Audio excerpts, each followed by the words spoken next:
नमस्कार। इस चैनल पर आपका स्वागत है। इस चैनल में हम मेनली बिहार के बारे में बात करने वाले हैं, लेकिन वो बिहार नहीं जिसे आप न्यूज़ में देखते हैं, वो बिहार जिसे हम भूल गए हैं, वो बिहार जो था। लेकिन वो सवाल जो हम खुद से पूछ नहीं रहे हैं कि वो बिहार आखिर रहा क्यों नहीं। आज से एक सफ़र शुरू होता है, इतिहास से लेकर आज तक, और इस सफ़र का अंत एक आईने के सामने होगा जिसमें हम सिर्फ अपना चेहरा देखेंगे।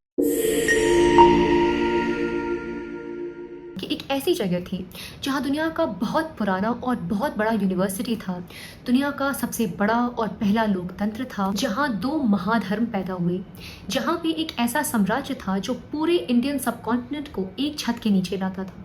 तो आप क्या सोचोगे? आप ये सोचोगे ना कि ये तो कोई बड़ी महान जगह रही होगी।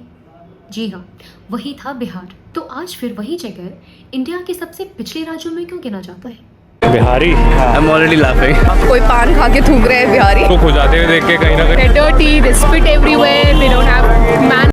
इस सवाल का जवाब एक वीडियो में तो नहीं मिलेगा, लेकिन इस सवाल का सफर आज से शुरू होता है। और एक चीज मैं आपको पहले बता दूं, जवाब में कोई एक विलन नहीं है, कोई एक नेता, कोई एक पार्टी या कोई एक फैसला नहीं है। जवाब बहुत अनकंफर्टेबल है क्योंकि जवाब है हम। लेकिन उससे भी पहले समझना पड़ेगा कि आखिर बिहार था क्या। तो शुरुआत करते हैं एक बेसिक से सवाल से कि बिहार नाम आया कहाँ से। अब आप सोचते होंगे कि ये किसी या तो राजा का नाम होगा या फिर किसी युद्ध में आया होगा या कोई फैसला होगा। नहीं, बिहार शब्द आया एक संस्कृत और पाली शब्द से विहारा, जिसका मतलब होता है बौद्ध भिक्षुकों का निवास स्थान, मतलब मॉन्स्ट्री, मतलब ज्ञान का घर। अब सोचिए, एक जगह इतनी ज्यादा बौद्ध विहारस थी, इतना ज्यादा ज्ञान का केंद्र था कि पूरे प्रदेश का नाम ही विहारा पड़ गया, और वक्त के साथ साथ वो विहारा बन गया बिहार। ये नाम किसी शासक ने नहीं दिया था, किसी फतेह ने नहीं दिया था, ये नाम इस धरती ने कमाई थी, अपने भिक्षुकों से, अपने ज्ञान से, अपने मनस्तरी से। एक बार फिर से विचार कीजिए, वो जमीन, वो स्थान जो ज्ञान का ही निवास था, वो आज इंडिया के सबसे कम पढ़े लिखे राज्यों में कैसे आ गया? ये सवाल अब हमेशा हमारे साथ रहेगा, हर वीडियो में एक कांटे की तरह। अब शुरुआत करते हैं बिहार की ज्योग्राफी से। एक्चुअली बिहार में एक नहीं तीन दुनियाएं बसती हैं, मगध, मिथिला और भोजपुर। सबसे पहले समझते हैं मगध को। गंगा के दक्षिण का ये इलाका जिसमें आता है पटना, गया, नालंदा, राजगीर, ये है मगध। ये वही धरती है जहाँ से इंडिया का सबसे पहला साम्राज्य उठा। चंद्रगुप्त मौर्य ने अपना अभियान यहीं से शुरू किया था। अशोका ने यहीं से पूरी दुनिया को अहिंसा का संदेश दिया था। यहाँ की राजधानी पाटलिपुत्र है जो आज का पटना है, कभी दुनिया के सबसे बड़े शहरों में से एक था। मगध की बोली है मगी, मगी प्रकृत। ये वही भाषा है जिसमें गौतम बुद्ध ने अपना सबसे पहला प्रवचन दिया था। मगध सिर्फ एक ज्योग्राफी नहीं है, ये विरासत है, सत्ता की विरासत, ज्ञान की विरासत। फिर आते हैं दूसरी दुनिया की ओर जो है मिथिला। अब गंगा से उत्तर आ जाओ, दरभंगा, मधुबनी, सीतामढ़ी, मुजफ्फरपुर, वैशाली, ये है मिथिला। यहाँ की भाषा है मैथिली, जो आज भी जिंदा है, जो आज भी संस्कृत को अपने कंधे पर उठाई चलती है। मिथिला वो जगह है जहाँ गार्गी, मैत्री जैसी नारी विदुषियों ने पुरुष पंडितों को शास्त्र चर्चा में हरा दिया था, जहाँ विद्यापति ने ऐसी कविताएं लिखी जो आज भी 600 साल बाद भी लोग गाते हैं। मिथिला की मधुबनी पेंटिंग्स आज भी पूरी दुनिया में जानी जाती हैं। लेकिन क्या आप ये जानते हैं कि ये कला सिर्फ दीवारों पर नहीं थी, ये एक सामाजिक व्यवस्था थी। मिथिला एक जगह नहीं, एक दर्शन था। अब आते हैं तीसरी दुनिया की ओर जो है भोजपुर। अब पश्चिम की ओर चलते हैं। आरा, बक्सर, सारण, भोजपुर, चंपारण, ये है भोजपुर। भोजपुर वो धरती है जहाँ पे स्वतंत्रता संग्राम की सबसे पहली अग्नि भड़की। बाबू कुंवर सिंह 80 साल की उम्र में घोड़े पर सवार होकर अंग्रेजों के खिलाफ लड़ते रहे। अब मैं आपको कुछ ऐसी चीजें बताना चाहती हूँ जो अक्सर हम भूल जाते हैं। बिहार महज एक राजनैतिक शक्ति नहीं थी, ये एक जिंदा सभ्यता थी जिसमें किताबें थी, पुस्तकालय थी, कला थी, विज्ञान था, खेल था, नृत्य था, संगीत था। और इन सब चीज़ों को इसी धरती के लोग उतनी ही इज्जत देते थे जितना आज हम किसी सरकारी नौकरी वाले बाबू को देते हैं। अब थोड़ा अंदर की ओर चलते हैं। नालंदा में एक लाइब्रेरी थी जिसका नाम था धर्मगंज, मतलब धर्म का खजाना। इसी बात पे आचार्य प्रशांत ने भी कई बार चर्चा की है और बताया है कि बिहार कैसे एक वक्त पर धर्म का पालना हुआ करता था। बिहार के लोगों में बड़ी हीन भावना पाई जाती है, खासकर जब वो दिल्ली, बम्बई वगैरह चले आते हैं। तो तुम अपनी बिहार की मिट्टी के बारे में ही पढ़ लो, और फिर तुम कैसे दबोगे इन हस्तिनापुर वालों से। धर्म का पालना था वो भूख जो इस धरती की पहचान हुआ करती थी, वो भूख आखिर गई कहाँ?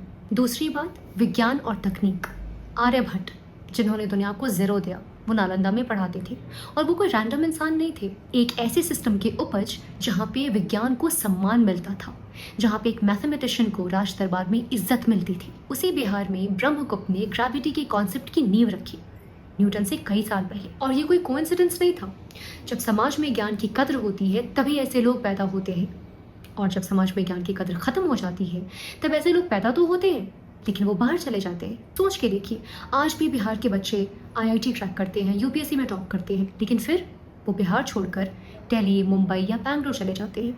वो दिमाग तो वही का है लेकिन माहौल नहीं रहा। तीसरी बात, कला और नृत्य। मिथिला की मधुबनी पेंटिंग्स सिर्फ सुंदर नहीं थी, वो एक कंप्लीट विजुअल लैंग्वेज थी।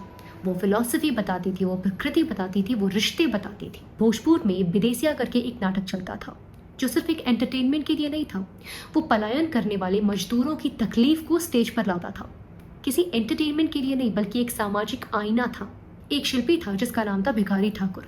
उसे भोजपुरी का शेक्सपियर कहते थे क्योंकि उसने गरीबों की आवाज़ को कला का दर्जा दिया। ये था वो बिहार जहाँ पे कला और नृत्य को भी उतना ही इम्पोर्टेंस दिया जाता था जितना इम्पोर्टेंस हम खाना और पानी को देते हैं। तब आती है चौथी बात, खेल और शारीरिक साहस। प्राचीन बिहार में मल्लयुद्ध यानी कि कुश्ती, रेसलिंग एक पूजा की तरह था। अखाड़ा सिर्फ एक जिस्म बनाने की जगह नहीं थी, एक सोच का केंद्र था, एक डिसिप्लिन का केंद्र था। वैशाली में जो लिच्छविक रिपब्लिक था वो अपने नौजवानों को शारीरिक और मानसिक दोनों रूप से तैयार करता था क्योंकि उन्हें पता था कि एक स्वस्थ समाज के लिए स्वस्थ नवयुवक चाहिए जो सिर्फ पढ़ने के लिए नहीं, जूझने के लिए भी तैयार हो। तो ये थी वो चीज़ें, किताब, कला, विज्ञान, खेल, नृत्य, जो सब मिलकर एक सामाजिक व्यवस्था बनाती थी। और ये सब मिलकर एक ऐसी धरती बनाती थी जहाँ पे दुनिया सीखने आती थी।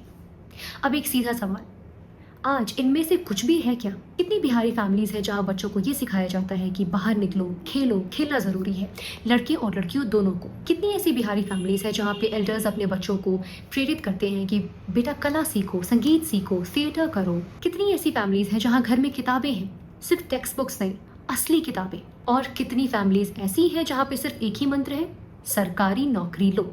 ये शिफ्ट ज्ञान से नौकरी की तरफ, कला से सर्टिफिकेट की तरफ और सोच से स्कोर की तरफ, ये शिफ्ट कब हुआ, कैसे हुआ और हमने होने कैसे दिया? यही इस चैनल का सफर है और यही हम मिलकर ढूंढेंगे एपिसोड दर एपिसोड। अब एक क्विक टाइम फ्रेम से समझते हैं कि बिहार में कितने बड़े बड़े लोग आए और कितना बड़ा बड़ा काम हुआ। 2500 BC चिरांद, सारण डिस्ट्रिक्ट में यहाँ पे खुदाई में मिलते हैं न्योलिथिक सिविलाइजेशन के निशान 5000 साल से भी पहले। सोचिए, तब ना रोम था ना ग्रीस अपने शिखर पे था और ये छोटी सी जगह पे गंगा के किनारे इंसान रह रहा था, खेत जोत रहा था और जिंदगी बना रहा था। तब आता है 1100 to 500 BC, लेट वैदिक पीरियड। मिथिला इस पूरे इंडिया का इंटेलेक्चुअल सेंटर था। राजा जनक के दरबार में बड़े बड़े ऋषि आते थे, डिबेट करते थे। 6th century BC, मगध उठता है। बिंबिसार, ये वो राजा थे जिन्होंने सोचा समझा ऑर्गेनाइज्ड स्टेट बनाया। और इसी दौर में दो महाधर्म पैदा हुए, महात्मा बुद्ध जिन्हें बोध गया में एनलाइटमेंट मिली और महावीर जिन्होंने जैनिज्म का पूरा धर्म विज्ञान दिया। 321 BC, चंद्रगुप्त मौर्य ने नंद वंश को हरा के मौर्य साम्राज्य बनाया। ये इंडिया का सबसे पहला पैन सबकॉन्टिनेंटल साम्राज्य था। कैपिटल पाटलिपुत्र, आज का पटना। 268 BC, अशोक। कलिंग युद्ध के बाद जो परिवर्तन आया वो भी यहीं से आया था। 4th to 6th century AD, गुप्त साम्राज्य, इंडिया का गोल्डन एज। आर्यभट्ट ने जीरो और प्लेस वैल्यू सिस्टम का कॉन्सेप्ट यहीं दिया। नालंदा यूनिवर्सिटी यहीं खुली, दुनिया की सबसे पहली रेजिडेंशियल यूनिवर्सिटी जहां चाइना, कोरिया, तिब्बत, पर्शिया से स्टूडेंट्स आया करते थे। अब जरा रुक कर सोचिए, ऑक्सफोर्ड यूनिवर्सिटी जो कि 1096 में बनी थी, हार्वर्ड यूनिवर्सिटी जो कि 1636 में बनी थी और कैम्ब्रिज जो कि 1209 में बनी थी, और नालंदा यूनिवर्सिटी 427 AD में बनी थी। इन सबसे कहीं पहले, और वो 800 साल तक चलती रही जब तक बख्तियार खिलजी ने उसे जला नहीं दिया। 800 साल एक जगह, पूरी दुनिया का ज्ञान बिहार में। तो ये था बिहार। और आज का बिहार इंडिया की सबसे कम लिटरेसी रेट वाले राज्यों में से है, सबसे कम पर कैपिटा इनकम वाले राज्यों में से है। यहाँ पे लाखों करोड़ों में लोग कमाने के लिए बाहर जाते हैं, दिल्ली, मुंबई, बैंगलोर। ये कैसे हुआ, क्यों हुआ? इस चैनल पे हम यही पता करेंगे। और मैं इस चैनल का एजेंडा पहले से ही बता देती हूँ। हम यहाँ किसी भी पॉलिटिशियन को विलन बताने नहीं आए हैं, किसी पार्टीज़ को गाली देने नहीं आए हैं, क्योंकि अगर हम यही करते रहें तो फिर हम वही करेंगे जो पिछले 75 साल से हम करते आए हैं। पहले ब्लेम करो, उसके बाद उसी पॉलिटिकल पार्टी को वोट दे दो जिसने कुछ प्रोमिसेस किए हो, कुछ वादे किए हो। इस चैनल का एजेंडा सिर्फ एक सवाल है, बिहार की इस स्थिति के जिम्मेदार क्या हम खुद नहीं हैं? क्या हर वो नागरिक नहीं है जो बिहार में रहता है? क्या हम जिम्मेदार नहीं है जब हम जाति देखकर वोट देते हैं? क्या हम जिम्मेदार नहीं है जब हम अपने घर के बाहर की सड़क की परवाह नहीं करते? क्या हम जिम्मेदार नहीं है जब हम बड़े होकर सरकार से कोई हिसाब नहीं मांगते? ये सवाल अनकंफर्टेबल है, लेकिन ये सवाल करना ज़रूरी है, क्योंकि जब तक हम बाहर विलन ढूंढते रहेंगे तब तक अंदर कोई बदलाव नहीं आएगा। नालंदा की धरती पर जन्मे हुए लोग किसी बाहर के इंसान का इंतजार नहीं करते थे कि कोई आएगा, कोई कुछ बताएगा, कोई कुछ पढ़ाएगा, कोई कल्याण करके चला जाएगा। लोग यहाँ बाहर की धरती से ज्ञान बटोरने आया करते थे। तो हमें क्या हो गया? लोग तो वही है, ज़मीन तो वही है, बस हम बहुत ज़्यादा बेहोशी में जी रहे हैं, जिसे इंग्लिश में कहते हैं इग्नोरेंट। किसी भी चीज़ से कोई फ़र्क नहीं पड़ता। लेकिन इसी सवाल का जवाब हम इस चैनल पर ढूंढेंगे और ये सवाल हमें हर वीडियो में पीछा करेगी। तो ये था एपिसोड 1, जिसमें हमने बिहार के बारे में बहुत ही ब्रीफली समझा और आज हम बिहार का फॉल देख ही रहे हैं। तो आगे की वीडियोज़ में हम डिस्कवर करेंगे कि आखिर हम यहाँ कैसे आ गए और क्यों आ गए। कैसे और क्यों सवाल हमारे साथ हर वीडियो में रहेगा। तो आज के लिए इतना ही। Bye bye.